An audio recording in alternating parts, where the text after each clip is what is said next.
ജയഞ്ചി കിച്ചണിലേക്ക് എല്ലാവർക്കും വേണ്ടി സ്വാഗതം. ഇന്ന് ഞാനൊരു സ്പെഷ്യൽ റെസിപ്പി ആയിട്ടാണ് വന്നിരിക്കുന്നത്. റംബൂട്ടാൻ കൊണ്ട് ഒരു അച്ചാർ ഉണ്ടാക്കാം. വളരെ ടേസ്റ്റി ആയിട്ടുള്ള ഒരു അച്ചാറാണ്. റംബൂട്ടാൻ സാധാരണ നമുക്കൊരു സീസണിലാണ് കിട്ടുന്നത്. പക്ഷേ നമ്മൾ അച്ചാർ ഉണ്ടാക്കി വെക്കുവാണെങ്കിൽ സീസൺ കഴിഞ്ഞാലും നമുക്ക് റംബൂട്ടാൻ കഴിക്കാം. റംബൂട്ടാൻ അച്ചാർ നമുക്ക് എല്ലാത്തിൻ്റെയും കൂടെ കഴിക്കാൻ നല്ലതാണ്. ചോറിൻ്റെ കൂടെയാണെങ്കിലും ചപ്പാത്തിയുടെ കൂടെയാണെങ്കിലും ഈ അച്ചാർ വളരെ നല്ലതാണ്. ഒരു പുളി മധുരം ഉള്ളതുകൊണ്ട് നമുക്ക് ഫ്രൈഡ് റൈസിൻ്റെ കൂട്ടത്തിലും ബിരിയാണിയുടെ കൂട്ടത്തിലും കഴിക്കാൻ വളരെ നല്ലൊരു അച്ചാറാണ്. അപ്പോൾ ഇത് തയ്യാറാക്കാനായിട്ട് വളരെ ഈസിയാണ്. നമുക്ക് സാധാരണ എല്ലാ അച്ചാറും ഉണ്ടാക്കുന്ന പോലെ തന്നെയൊക്കെ ഈ അച്ചാറും ഉണ്ടാക്കാം. നമുക്കിതുകൊണ്ട് അച്ചാർ തയ്യാറാക്കുന്നത് എങ്ങനെയാണെന്ന് നോക്കാം. നിങ്ങൾ ആദ്യമായിട്ടാണ് എൻ്റെ ചാനലിലെ വീഡിയോസ് കാണുന്നതെങ്കിൽ ഈ ചാനലൊന്ന് സബ്സ്ക്രൈബ് ചെയ്യാൻ മറക്കരുത്. നിങ്ങളുടെ സപ്പോർട്ട് വളരെ ആവശ്യമാണ്. സബ്സ്ക്രൈബ് ചെയ്യുമ്പോൾ തൊട്ടടുത്തുള്ള ബെല്ലൈക്കണിൽ ഓൾ തന്നെ പ്രസ് ചെയ്യുക. അപ്പോൾ ഞാൻ അപ്ലോഡ് ചെയ്യുന്ന എല്ലാ വീഡിയോസിൻ്റെയും നോട്ടിഫിക്കേഷൻ നിങ്ങൾക്ക് അപ്പോൾ തന്നെ കിട്ടുന്നതാണ്. അങ്ങനെയായിട്ട് ഞാനിവിടെ കുറച്ച് റംബൂട്ടാൻ എടുത്തിട്ടുണ്ട്. ഈ റംബൂട്ടാൻ നന്നായിട്ട് പഴുത്ത് പോയതെടുക്കരുത്. പഴുക്കാൻ തുടങ്ങിയതും ജസ്റ്റ് പഴുത്തതും ഒക്കെ ആയിട്ടുള്ള റംബൂട്ടാൻ എടുക്കാം. അപ്പോൾ നമുക്ക് ആദ്യം ഇതൊന്ന് പൊളിച്ച് തയ്യാറാക്കിയെടുക്കാം. നമുക്കൊരു നൈഫ് വെച്ച് ഇങ്ങനെ കട്ട് ചെയ്ത് കഴിഞ്ഞാൽ പിന്നെ ബാക്കി നമുക്ക് ഇതുപോലെ അങ്ങ് പൊളിച്ചെടുക്കാം. വളരെ ഈസി ആയിട്ട് ഇത് പൊളിച്ചെടുക്കുകയും ചെയ്യാം. പൊളിച്ചെടുത്ത് കഴിയുമ്പോൾ ഈ റംബൂട്ടാൻ 1 കിലോയാണ് ഞാൻ കണക്കാക്കി എടുക്കുന്നത്. അപ്പോൾ ബാക്കി ഇൻഗ്രീഡിയൻസ് എല്ലാം ഞാൻ അതനുസരിച്ചാണ് പറയുന്നത്. അപ്പോൾ ഞാനിതെല്ലാം ഒന്ന് പൊളിച്ചെടുക്കട്ടെ. അപ്പോൾ ഞാനിത് പൊളിച്ചെടുത്തിട്ടുണ്ട്.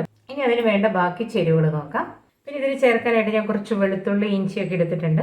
അപ്പോൾ ഇഞ്ചിയും വെളുത്തുള്ളിയൊക്കെ നമുക്ക് അച്ചാറിന് ചേർക്കുമ്പോൾ ഒരു കറക്റ്റ് അളവൊന്നുമില്ല. കുറച്ച് കൂടുതൽ വേണമെങ്കിലും ചേർക്കാം, കുറച്ച് കുറവാണെങ്കിലും കുഴപ്പമൊന്നുമില്ല. ഞാൻ വലിയ വെളുത്തുള്ളിയൊക്കെ രണ്ടായിട്ടൊന്ന് കീറിയിട്ടുണ്ട്. അപ്പം നമ്മൾ ഫ്രൈ ചെയ്തെടുക്കുമ്പോൾ എല്ലാം ഏകദേശം ഒരുപോലെ ഫ്രൈ ആക്കി ഇട്ടാനാണ്. വലുതൊക്കെ ഒന്ന് കട്ട് ചെയ്തിട്ട് ചെറുതൊക്കെ ഞാൻ അതേപടിയാണ് ഇട്ടിരിക്കുന്നത്. ഇഞ്ചി ഇതുപോലെ ഞാൻ ചെറുതായിട്ട് കട്ട് ചെയ്തെടുത്തു. അതുപോലെ 2 പച്ചമുളക് വട്ടം അരിഞ്ഞെടുത്തിട്ടുണ്ട്. കുറച്ച് വറ്റൽമുളകുണ്ട്. പിന്നെ ഞാൻ കുറച്ച് കറിവേപ്പില എടുത്തിട്ടുണ്ട്. ഇനി ബാക്കി മസാലകളൊക്കെ ഞാനിത് തയ്യാറാക്കുന്ന സമയത്ത് അതിൻ്റെ അളവുകൾ പറഞ്ഞു തരാം. അപ്പോൾ നമുക്ക് സമയം ഒട്ടും കളയണ്ട, ഇത് പെട്ടെന്ന് തയ്യാറാക്കാം. പാൻ ചൂടായി കഴിയുമ്പോൾ പാനിലേക്ക് നമുക്ക് കുറച്ച് ഓയിൽ ഒഴിച്ചു കൊടുക്കാം.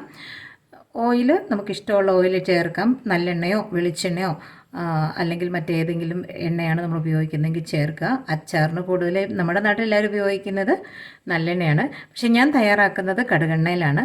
അപ്പം ഞാൻ അച്ചാറിന് കുറച്ച് കൂടുതൽ എണ്ണ ഉപയോഗിക്കുക. എണ്ണ കൂടുതൽ ഉപയോഗിക്കുകയാണെങ്കിൽ അച്ചാർ കേടാകാതിരിക്കും. അപ്പോൾ ഞാൻ കുറച്ച് എണ്ണ കൂടുതൽ ഉപയോഗിക്കുന്നുണ്ട്. ഓയിലൊന്ന് ചൂടായി കഴിയുമ്പോൾ നമുക്ക് ആദ്യമേ ഈ റംബൂട്ടാൻ ഓയിലൊന്ന് ഒരു 2 മിനിറ്റ് ഒന്ന് വഴറ്റിയെടുക്കാം. അധികം നേരം വഴറ്റണ്ട, കുറച്ച് നേരം വഴറ്റിയെടുത്താൽ മതി.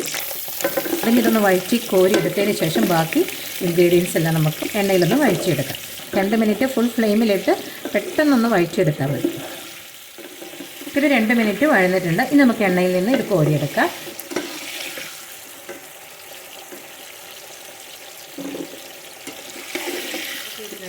റംബൂട്ടാൻ ഒന്ന് വഴറ്റി കഴിയുമ്പോൾ റംബൂട്ടാനിലെ കുറച്ച് ജലാംശം അതിൻ്റെ അകത്ത് കാണും.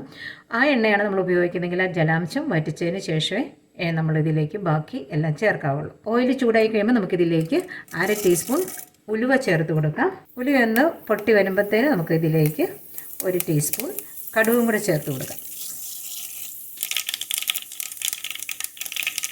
ഇനി നമുക്ക് ഇതിലേക്ക് വെളുത്തുള്ളി ആദ്യം ഒന്ന് ഫ്രൈ ചെയ്തെടുക്കാം. വെളുത്തുള്ളി ഒന്ന് പകുതി വഴന്നതിന് ശേഷം നമുക്ക് ഇഞ്ചി ചേർത്താൽ മതി. ഇഞ്ചിയിൽ ജലാംശം കുറവായതുകൊണ്ട് ഇഞ്ചി പെട്ടെന്ന് ഒന്ന് ഫ്രൈ ആയിക്കിട്ടും. വെളുത്തുള്ളി ഇപ്പം പകുതി ഫ്രൈ ആയിട്ടുണ്ട്. ഇത് നമുക്ക് ഇഞ്ചി പൊടിയായി അരിഞ്ഞ് വെച്ചത് ചേർത്ത് കൊടുക്കാം.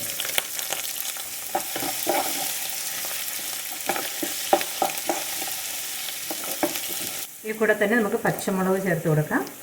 കറിവേപ്പില കുറച്ച് ഞാൻ ചേർക്കുന്നുണ്ട്. കറിവേപ്പില ബാക്കി പിന്നീടാണ് ചേർക്കുന്നത്.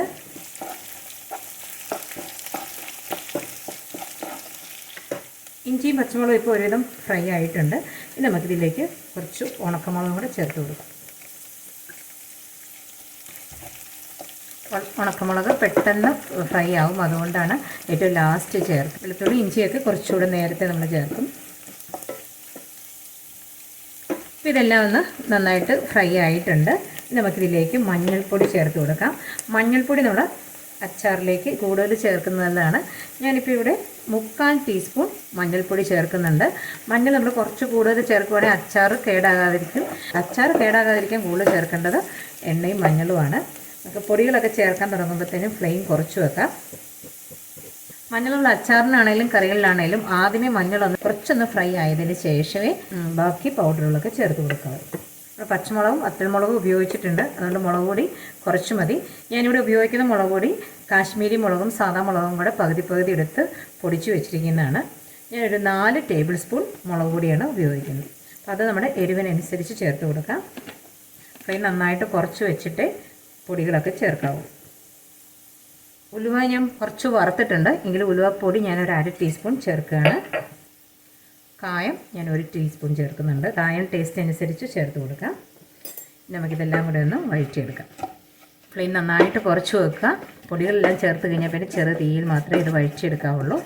നമ്മൾ ചേർത്ത പൊടികളുടെയൊക്കെ പച്ചമണമൊക്കെ ഒന്ന് മാറിയിട്ടുണ്ട്. ഇനി നമുക്കിതിലേക്ക് വിനേഗർ ചേർത്ത് കൊടുക്കാം. ഞാനിവിടെ 1/2 കപ്പ് ആപ്പിൾ സിഡർ വിനേഗറാണ് ചേർക്കുന്നത്. ആപ്പിൾ വിനേഗർ ഞാനിത് വീട്ടിലുണ്ടാക്കി വെച്ചിരിക്കുന്നതാണ്. വളരെ ഈസി ആയിട്ട് ആപ്പിൾ വിനേഗർ വീട്ടിൽ തയ്യാറാക്കാം. ആപ്പിൾ വിനേഗർ വീട്ടിൽ തയ്യാറാക്കുന്നതിൻ്റെ ലിങ്ക് ഡിസ്ക്രിപ്ഷൻ ബോക്സിൽ ഞാൻ കൊടുത്തേക്കാം. ഇതുവരെ ആ വീഡിയോ കണ്ടിട്ടില്ലാത്തവർ ആ വീഡിയോ കൂടെ കാണുക. അപ്പോൾ വളരെ സിമ്പിളായിട്ട് നമുക്ക് ആപ്പിൾ വിനേഗർ വീട്ടിൽ തയ്യാറാക്കിയെടുക്കാം. റംബൂട്ടാൻ ഉപയോഗിച്ച് ചോറിനുള്ള നല്ലൊരു കറി ഉണ്ടാക്കുന്നത് ഞാൻ ഇതിനു മുമ്പ് വീഡിയോ ഇട്ടിട്ടുണ്ട്. അപ്പോൾ ആ വീഡിയോയും കണ്ടിട്ടില്ലാത്തവർ ആ വീഡിയോയും കൂടെ കാണുക. അതിൻ്റെ ലിങ്ക് ഞാൻ ഡിസ്ക്രിപ്ഷൻ ബോക്സിൽ കൊടുത്തേക്കാം. വിനേഗർ ചേർത്ത് നന്നായിട്ടൊന്ന് തിളക്കട്ടെ. വിനേഗർ ചേർത്ത് തിളച്ചതിന് ശേഷമേ നമ്മൾ ബാക്കിയുള്ളതൊക്കെ ചേർക്കാവുള്ളൂ. വിനേഗർ ചേർത്തതിന് ശേഷം തിളച്ചിട്ടുണ്ട്. ഇനി നമുക്കിതിലേക്ക് കുറച്ച് തിളപ്പിച്ച് വെള്ളം കൂടി ചേർത്ത് കൊടുക്കാം.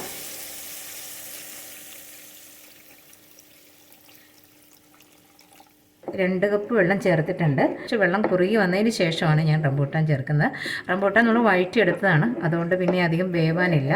വെള്ളം ഒന്ന് കുറച്ച് വറ്റിച്ചെടുത്തതിന് ശേഷം റംബൂട്ടാൻ ചേർത്താൽ മതി. ഞാനിതിലേക്ക് 1 ടീസ്പൂൺ ഉപ്പ് ചേർക്കുകയാണ്. ഉപ്പ് നമ്മൾ ചേർക്കുമ്പോൾ സാധാ അച്ചാറിന് ചേർക്കുന്ന പോലെ അധികം ഉപ്പ് ചേർക്കേണ്ട. റംബൂട്ടാൻ ചെറിയ മധുരമാണ്, അധികം പുളിയില്ല. നമ്മൾ വിനേഗറൊക്കെ ചേർത്തതാണ് ശരിക്കും പുളിയായിട്ടുള്ളത്. വേണമെങ്കിൽ പിന്നെ കുറച്ചുകൂടി ചേർത്ത് കൊടുത്താൽ മതി.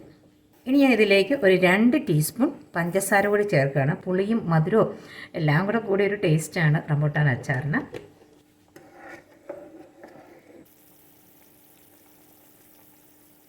ഇപ്പോൾ ഗ്രേവി കുറുകി വന്നിട്ടുണ്ട്. ഇതിൻ്റെ എണ്ണയൊക്കെ മുകളിൽ കുറച്ച് തെളിഞ്ഞ് വരാൻ തുടങ്ങി.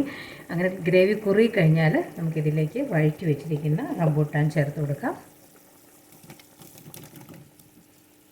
നമുക്കിതിലേക്ക് കുറച്ച് കറിവേപ്പില കൂടി ചേർത്ത് കൊടുക്കാം. ഗ്രേവി കുറച്ച് വേണമെന്നുണ്ടെങ്കിൽ നമ്മൾ ഈ ഒരു അളവിലെടുക്കാം. ഇത് തണുത്ത് കഴിയുമ്പോൾ കുറച്ചുകൂടെ കുറുകി വരും ഗ്രേവി. റംബൂട്ടാൻ ചേർത്ത് കഴിഞ്ഞാൽ നന്നായിട്ടൊന്ന് തിളച്ച് കഴിഞ്ഞാൽ ഫ്ലെയിം ഓഫ് ചെയ്യാം. റംബൂട്ടാൻ ചേർത്ത് കഴിഞ്ഞാൽ നമ്മളിതിൻ്റെ ഉപ്പും കായത്തിൻ്റെ ടേസ്റ്റ് എരിവൊക്കെ ഒന്ന് നോക്കുക.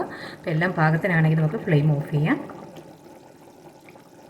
അതെല്ലാം പുളിയും ഉപ്പും പഞ്ചസാര ചേർത്തതിൻ്റെ മധുരവും അപ്പോൾ എല്ലാം കൂടെ ചേർന്ന് നല്ലൊരു ടേസ്റ്റാണ്. ഇപ്പോൾ റംബൂട്ടാൻ ചേർത്ത് നന്നായിട്ടൊന്ന് തിളച്ചിട്ടുണ്ട്. ഇനി നമുക്ക് ഫ്ലെയിം ഓഫ് ചെയ്യാം.